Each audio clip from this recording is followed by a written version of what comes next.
All right, we're getting ready to work with clay to do our ceramics project. We're going to try to attempt to make a little mug of some kind.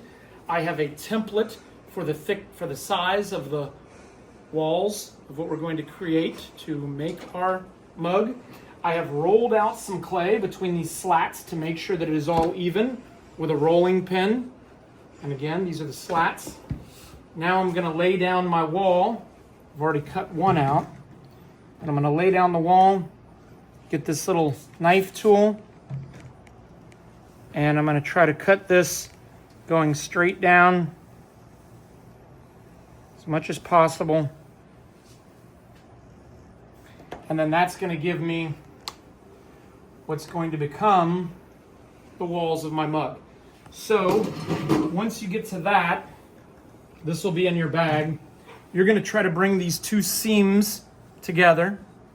And we don't want to smash our walls. We don't want to be pinching the sides of our walls, which is really going to make them all wobbly and not very well constructed.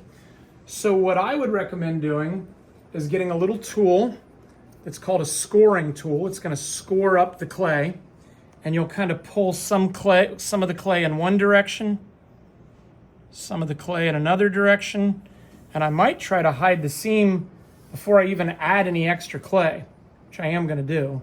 But I'll mix this a little like that.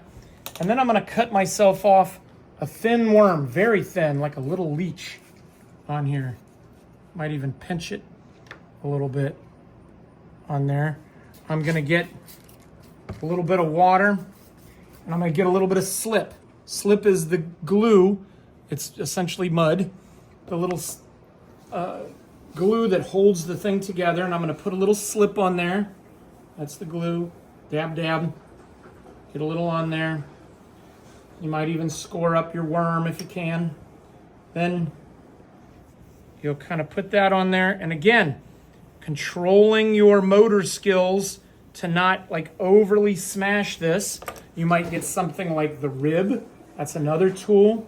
And if you hold your fingers lightly in there and you go very lightly, you might be able to kind of start blending this. I'm going in different directions to hide the fact that there was ever a seam, trying to hide it. But again, I've got to really control how much I'm pressing my motor skills. And I'm going to try to make that completely disappear. And I'm going to do the same thing on the inside. I'm going to score it a little in one direction. I'm going to score it a little in another direction. I'm going to get some slip, put it up and down the seam. I'm going to get a thin worm of clay, very thin, maybe even a little wet. Little worm of clay I'm going to put on there. I don't want to overdo it.